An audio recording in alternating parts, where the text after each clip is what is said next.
Hi guys, here we go, chapter 6, Mr. Toad. It was a bright morning in the early part of summer.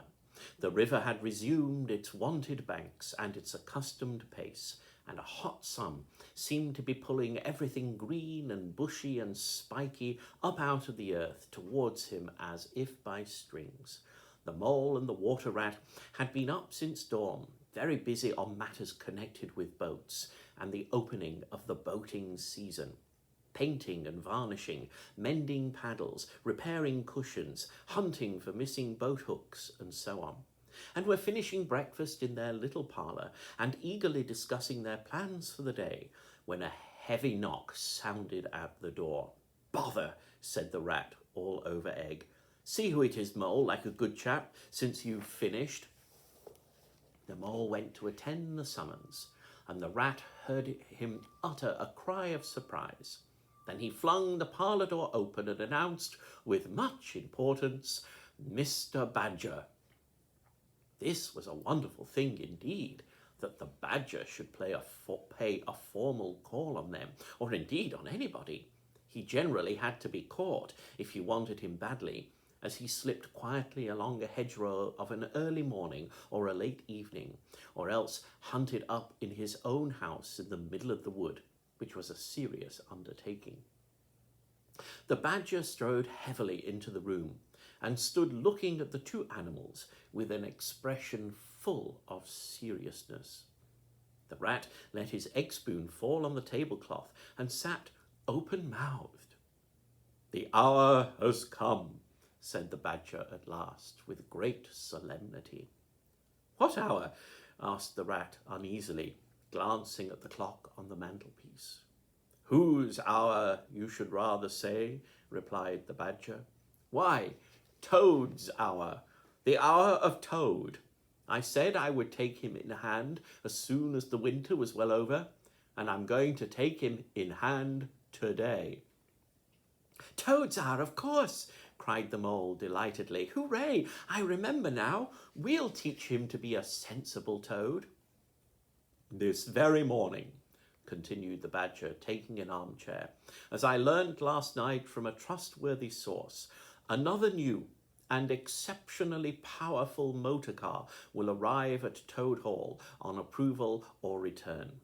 At this very moment, perhaps, Toad is busy arraying himself in those singularly hideous habiliments, that's clothes, so dear to him, which transform him from a comparatively good-looking toad into an object which throws any decent-minded animal that comes across it into a violent fit. We must be up and doing ere it is too late.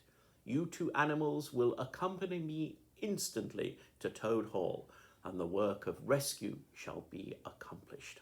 "Right you are," cried the rat, starting up. "We'll rescue the poor unhappy animal. We'll convert him.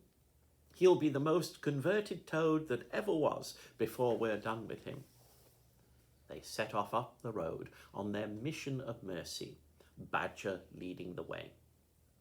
Animals, when in company, walk in a proper and sensible manner, in single file, instead of sprawling all across the road and being of no use or support to each other in case of sudden trouble or danger. They reached the carriage drive of Toad Hall to find, as Badger had anticipated, a shiny new motor car of great size, painted a bright red, Toad's favourite colour, standing in front of the house. As they neared the door, it was flung open, and Mr. Toad, arrayed in goggles, cap, gaiters, and enormous overcoat, came swaggering down the steps, drawing on his gauntleted gloves. "Hello! Come on, you fellows," he cried cheerfully on catching sight of them. "You're just in time to come with me for a jolly. His hearty accents faltered and fell away as he noticed the stern, unbending look on the countenances of his silent friends, and his invitation remained unfinished. The badger strode up the steps. "Take him inside," he said sternly to his companions. Then, as Toad was hustled through the door, struggling and protesting, he turned to the chauffeur in charge of the new motor car. "I'm afraid you won't be wanted today," he said. "Mr. Toad has changed his mind. He will not require the car. Please understand that this is final. You needn't wait." Then he followed the others inside and shut the door. "Now then," he said to the Toad, when the four of them stood together in the hall. "First of all, take off those ridiculous things." "Shan't," replied Toad with great spirit. "What is the meaning of this gross outrage? I demand an instant explanation." "Take them off him, then, you two," ordered the Badger briefly. They had to lay Toad out on the floor, kicking and calling all sorts of names before they could get to work properly. Then the Rat sat on him, and the Mole got his motor clothes off him bit by bit, and they stood him up on his legs again. A good deal of his blustering spirit seemed to have evaporated with the removal of his fine panoply. Now that he was merely Toad, and no longer the terror of the highway, he giggled feebly and looked from one to the other appealingly, seeming quite to understand the situation. "You knew it must come to this sooner or later, Toad," the Badger explained severely. "You've disregarded all the warnings we've given you. You've gone on squandering the money your father left you, and you're getting us animals a bad name in the district by your furious driving and your smashes and your rows with the police. Independence is all very well, but we animals never allow our friends to make fools of themselves beyond a certain limit, and that limit you've reached. Now, you're a good fellow in many respects, and I don't want to be too hard on you. I'll make one more effort to bring you to reason. You will come with me into the smoking room, and there you will hear some facts about yourself, and we'll see whether you come out of that room the same Toad than when you went in." He took Toad firmly by the arm, led him into the smoking room, and closed the door behind them. "That's no good," said the Rat contemptuously. "Talking to Toad'll never cure him. He'll say anything." They made themselves comfortable in armchairs and waited patiently. Through the closed door, they could just hear the long, continuous drone of the Badger's voice, rising and falling in waves of oratory. And presently they noticed that the sermon began to be punctuated at intervals by long-drawn sobs, evidently proceeding from the bosom of Toad, who was a soft-hearted and affectionate fellow, very easily converted, for the time being, to any point of view. After some 3/4 of an hour, the door opened, and the Badger reappeared, solemnly leading by the paw a very limp and dejected Toad. His skin hung baggily about him, his legs wobbled, and his cheeks were furrowed by the tears so plentifully called forth by the Badger's moving discourse. "Sit down there, Toad," said the Badger kindly, pointing to a chair. "My friends," he went on, "I am pleased to inform you that Toad has at last seen the error of his ways. He is truly sorry for his misguided conduct in the past, and he has undertaken to give up motor cars entirely and forever. I have his solemn promise to that effect." "That is very good news," said the Mole gravely. "Very good news indeed," observed the Rat dubiously. If only... He was looking very hard at Toad as he said this, and could not help thinking he perceived something vaguely resembling a twinkle in that animal's still sorrowful eye. "There's only one thing more to be done," continued the gratified Badger. "Toad, I want you solemnly to repeat before your friends here what you fully admitted to me in the smoking room just now. First, you are sorry for what you've done, and you see the folly of it all. There was a long, long pause. Toad looked desperately this way and that, while the other animals waited in grave silence. At last he spoke. "No," he said, a little sullenly, but still stoutly. "I'm not sorry, and it wasn't folly at all. It was simply glorious." "What?" cried the Badger, greatly scandalized. "You backsliding animal! Didn't you tell me just now in there—" "Oh, yes, in there," said Toad impatiently. "I'd have said anything in there. You're so eloquent, dear Badger, and so moving, and so convincing, and put all your points so frightfully well. You can do what you like with me in there, and you know it. But I've been searching my mind since, and going over things in it, and I find that I'm not a bit sorry or repentant, really. So it's no earthly good saying I am. Now, is it?" "Then you don't promise," said the Badger, "never to touch a motor car again?" "Certainly not," replied Toad emphatically. "On the contrary, I faithfully promise that the very first motor car I see, poop, poop, off I go in it." "Told you so, didn't I?" observed the Rat to the Mole. "Very well then," said the Badger firmly, rising to his feet. "Since you won't yield to persuasion, we'll try what force can do. I feared it would come to this all along. You've often asked us three to come and stay with you, Toad, in this handsome house of yours. Well, now we're going to. When we've converted you to a proper point of view, we may quit, but not before. Take him upstairs, you two, and lock him up in his bedroom while we arrange matters between ourselves." "It's for your own good, Toady, you know," said the Rat kindly, as Toad, kicking and struggling, was hauled up the stairs by his two faithful friends. "Think what fun we shall all have together, just as we used to, when you've quite got over this painful attack of yours." "We'll take great care of everything for you till you're well, Toad," said the Mole, "and we'll see your money isn't wasted as it has been." "No more of these regrettable incidents with the police, Toad," said the Rat, as they thrust him into his bedroom. "And no more weeks in hospital, being ordered about by nurses, Toad," added the Mole, turning the key on him. They descended the stair, Toad shouting abuse at them through the keyhole, and the three friends then met in conference on the situation.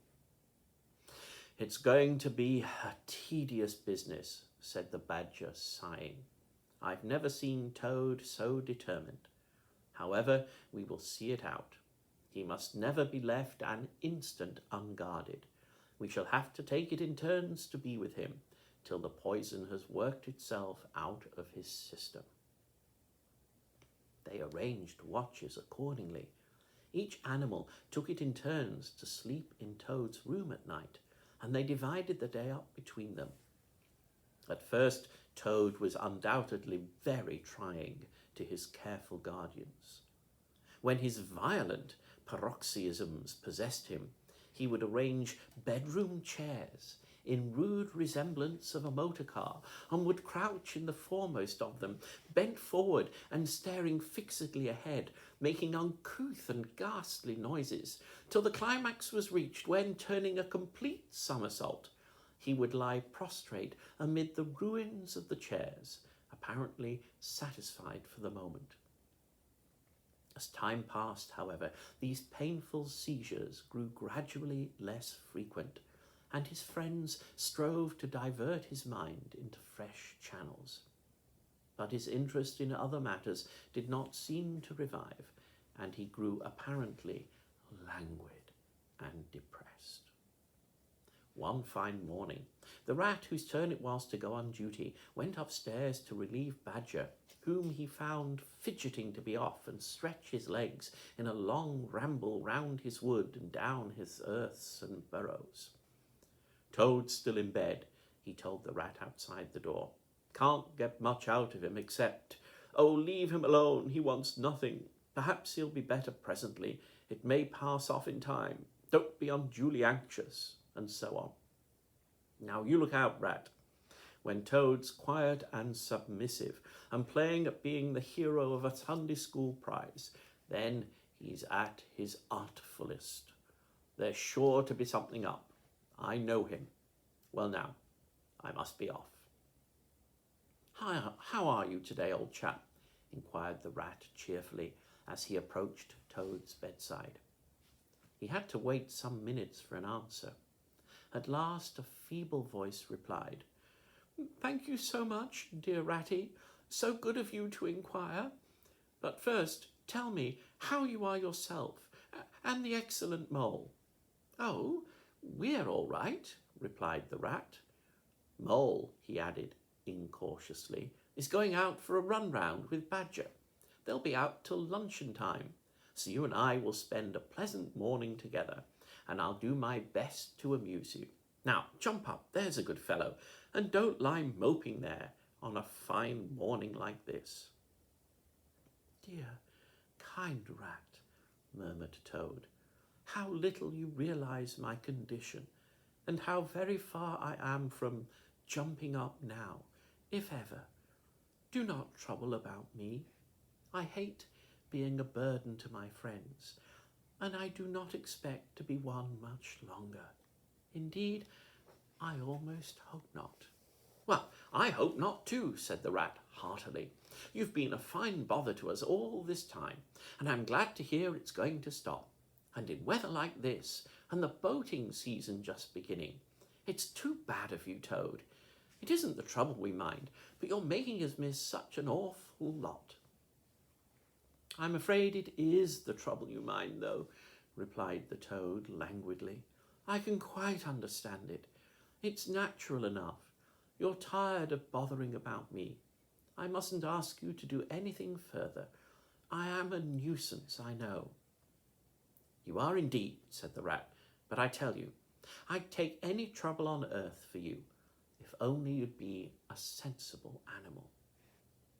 "If I thought that, Ratty," murmured Toad more feebly than ever, "then I would beg you, for the last time probably, to step round to the village as quickly as possible, even now it may be too late, and fetch the doctor.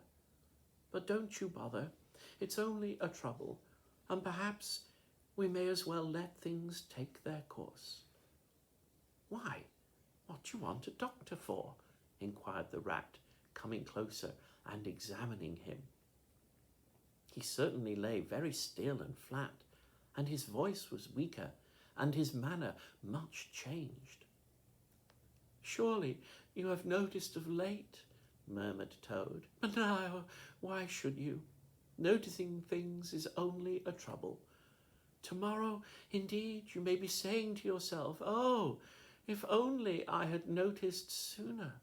If only I had done something.' But no, it's a trouble. Never mind. Forget that I asked."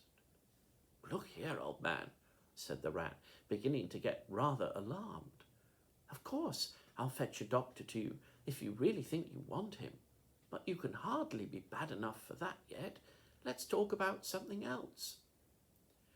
"I fear, dear friend," said Toad with a sad smile, "that talk can do little in a case like this, or doctors either for that matter. Still, one must grasp at the slightest straw. And by the way, while you're about it, I hate to give you additional trouble, but I happen to remember that you will pass the door. Would you mind at the same time asking the lawyer to step up? It would be a convenience to me, and there are moments, perhaps I should say there is a moment, when one must face disagreeable tasks at whatever cost to exhausted nature." "A lawyer? Oh, he must be really bad," the affrighted Rat said to himself, as he hurried from the room, not forgetting, however, to lock the door carefully behind him. Outside he stopped to consider. The other two were far away, and he had no one to consult. "It's best to be on the safe side," he said on reflection. "I've known Toad fancy himself frightfully bad before, without the slightest reason, but I've never heard him ask for a lawyer. If there's nothing really the matter, the doctor will tell him he's an old ass and cheer him up, and that will be something gained. I'd better humour him and go. It won't take very long." So he ran off to the village on his errand of mercy. The toad, who had hopped lightly out of bed as soon as he heard the key turned in the lock, watched him eagerly from the window till he disappeared down the carriage drive. Then, laughing heartily, he dressed as quickly as possible in the smartest suit he could lay hands on at the moment, filled his pockets with cash, which he took from a small drawer in the dressing table, and next, knotting the sheets from his bed together and tying one end of the improvised rope round the central mullion of the handsome Tudor window which formed such a feature in his bedroom, he scrambled out, slid lightly to the ground, and taking the opposite direction to the rat, marched off light-heartedly, whistling a merry tune. It was a gloomy lunch for Rat when the Badger and the Mole at length returned, and he had to face them at table with his pitiful and unconvincing story.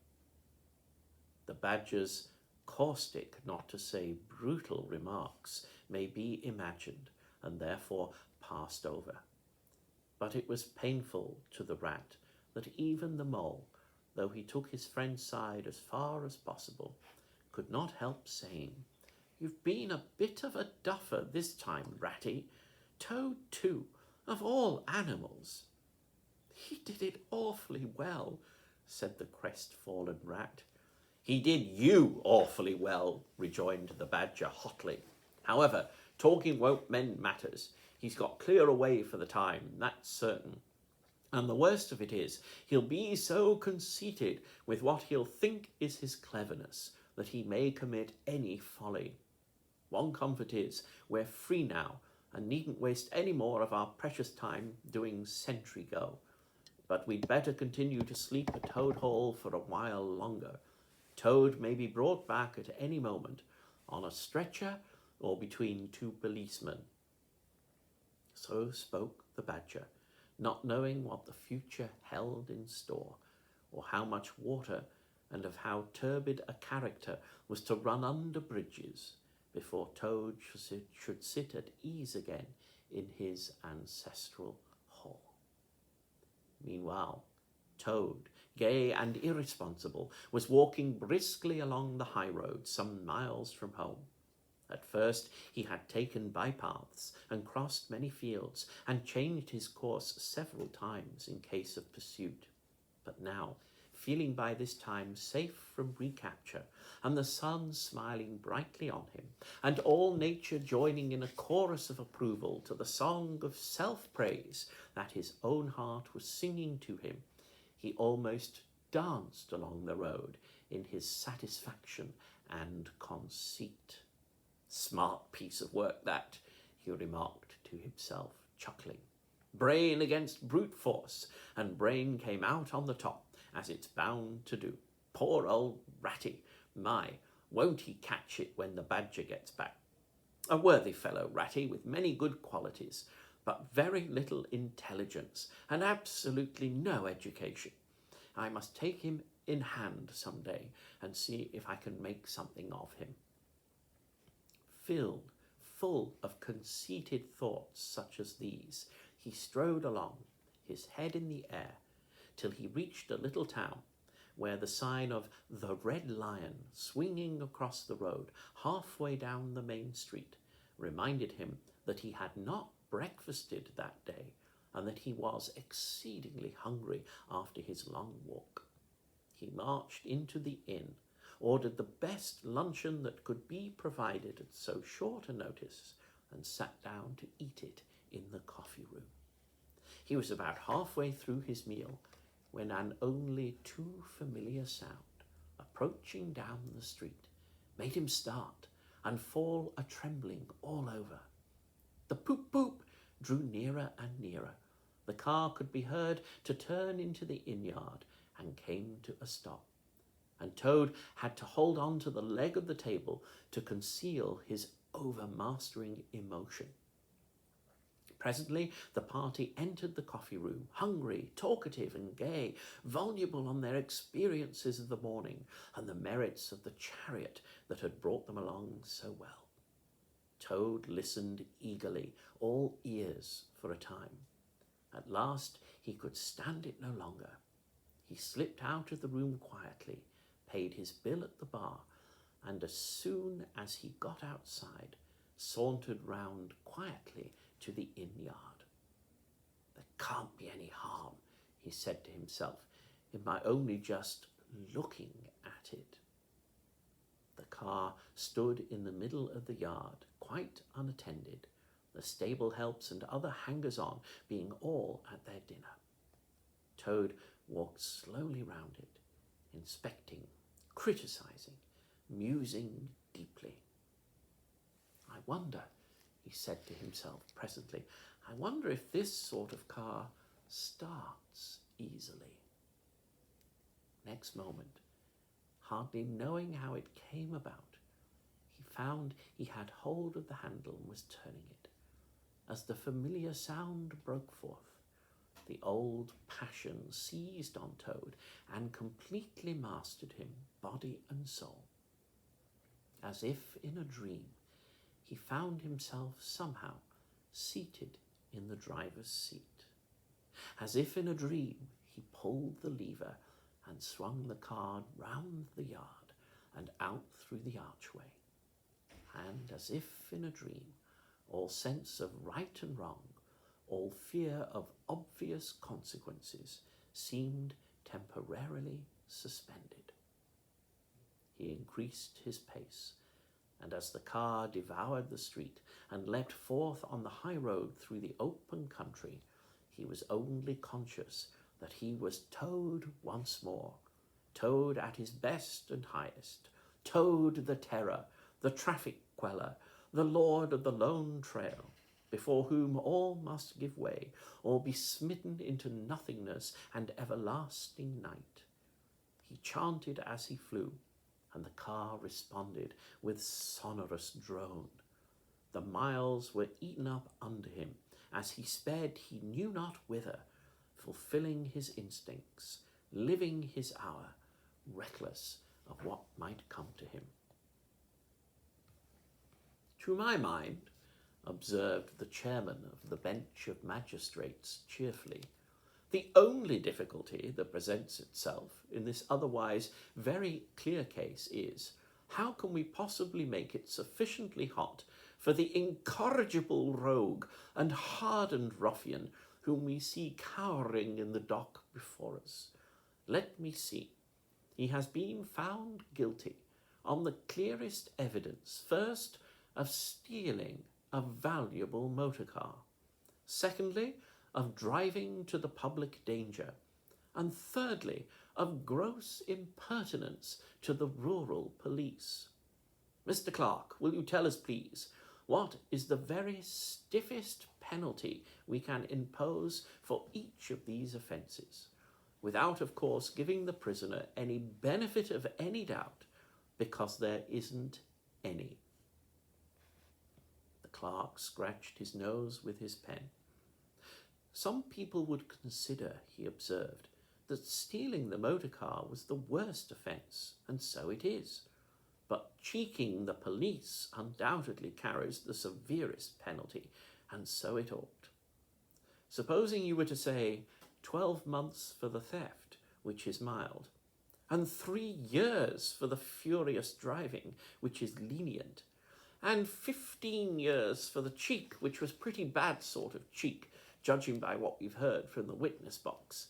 Even if you only believe 1/10 part of what you heard, and I never believe more myself, those figures, if added together correctly, tot up to 19 years. First rate, said the chairman. so you had better make it around 20 years and be on the safe side, concluded the clerk. An excellent suggestion, said the chairman approvingly. Prisoner, pull yourself together and try and stand up straight. It's going to be 20 years for you this time. And mind, if you appear before us again upon any charge whatever, we shall have to deal with you very seriously. Then the brutal minions of the law fell upon the hapless Toad, loaded him with chains, and dragged him from the courthouse, shrieking, praying, protesting. Across the marketplace, where the playful populace, always as severe upon detected crime as they are sympathetic and helpful when one is merely wanted, assailed him with jeers, carrots, and popular catchwords. Past hooting schoolchildren, their innocent faces lit up with the pleasure they ever derive from the sight of a gentleman in difficulties. Across the hollow-sounding drawbridge, below the spiky portcullis, under the frowning archway of the grim old castle, whose ancient towers soared high overhead, past guard-rooms full of grinning soldiery off duty, past sentries who coughed in a horrid, sarcastic way, because that is as much as a sentry on his post dare do to show his contempt and abhorrence of crime, up time-worn, winding stairs, past men-at-arms in casket and corselets of steel, darting threatening looks through their vizards, across courtyards where mastiffs strained at their leash and pawed the air to get at him, past ancient warders, their halberds leant against the wall, dozing over a pasty and a flagon of brown ale, and on, past the rack chamber and the thumbscrew room, past the turning that led to the private scaffold, till they reached the door of the grimmest dungeon that lay in the heart of the innermost keep. There at last they paused, where an ancient jailer sat fingering a bunch of mighty keys. "Odds bodikins," said the sergeant of police, taking off his helmet and wiping his forehead. "Rouse the old loon and take over from us this vile Toad, a criminal of deepest guilt and matchless artfulness and resource. Watch and ward him with all thy skill. Mark thee well, greybeard. Should aught untoward befall, thy old head shall answer for his, and a murrain on both of them." The jailer nodded grimly, laying his withered hand on the shoulder of the miserable Toad. The rusty key creaked in the lock, the great door clanged behind them, and Toad was a helpless prisoner in the remotest dungeon of the best guarded keep of the stoutest castle in all the length and breadth of merry England.